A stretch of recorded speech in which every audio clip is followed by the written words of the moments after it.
आता बघूया टॉप 9 राजकीय बातम्या।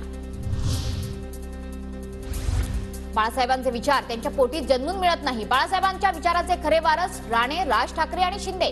रत्नागिरीतील सभेतून शहांचा उद्धव ठाकरेंवर निशाणा। विरासत ऐसे नहीं मिलती है उद्धव जी। बाळा साहब के यहाँ आपने जन्म लिया, विरासत तो नारायण राणे, एकनाथ शिंदे और राज ठाकरे के पास रह गई। आप कब की पीछे छोड़ गए।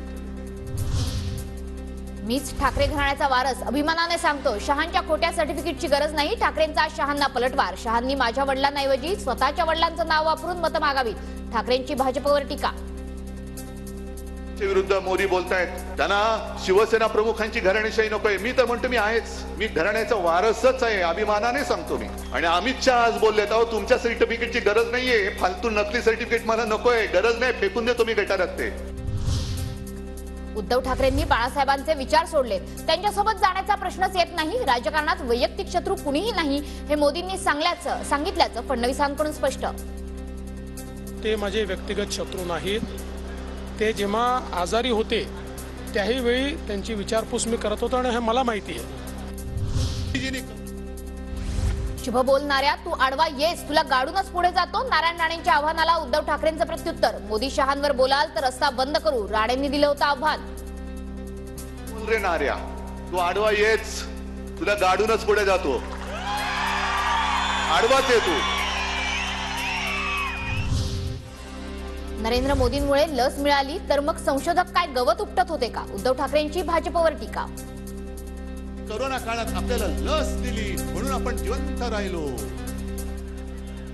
म्हणजे जे काय संशोधक आहेत ते काय गवत उपटत बसले होते। मातोश्री 2 जसं मजुरांनी बांधलं तसंच लसीचं आहे। मोदींमुळे आम्ही जिवंत आहोत असं 100हून अधिक देश म्हणतात। देवेंद्र फडणवीसांचं उद्धव ठाकरेंना प्रत्युत्तर। विचारलं तुमचं घर कोणी बांधलं तर तुम्ही हे सांगाल का मजुरांनी बांधलं? तुम्ही हे सांगाल मातोश्री 2 हे मी बांधलेलं आहे। आफ्रिकन ओरिजिनचे राष्ट्रपती होते, त्या राष्ट्रपतींना भेटल्यानंतर ते राष्ट्रपती मला म्हणाले मॉरिशस जिवंत आहे कारण मोदीजींनी आम्हाला कोविडची लस दिली। आरक्षणाची 50% मर्यादा काढून मराठा धनगर समाजाला आरक्षण। राहुल गांधींचं आश्वासन, तर इंडिया आघाडीचे सरकार आल्यानंतर जातनिहाय सर्वेक्षण केलं जाणार। राहुल गांधींची भूमिका। डिसीजन ले लिया है, जाति जनगणना होगा।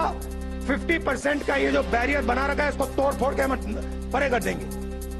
मराठास को, धनगर को, बाकी छोटी छोटी जातियों को हिस्सेदारी मिलेगी। देशात पक्षांच्या राजकीय दहशतवादात वाढ। कुणी हिंदू तर कुणी मुस्लिम खतरे में है असं म्हणतं, पण देशात शेतकरी आणि मजूरच धोक्यात आहेत। बच्चू कडूंचं सरकारवर टीकास्त्र। राजकारणी लोकांचा आतंकवाद वाढत चाललाय।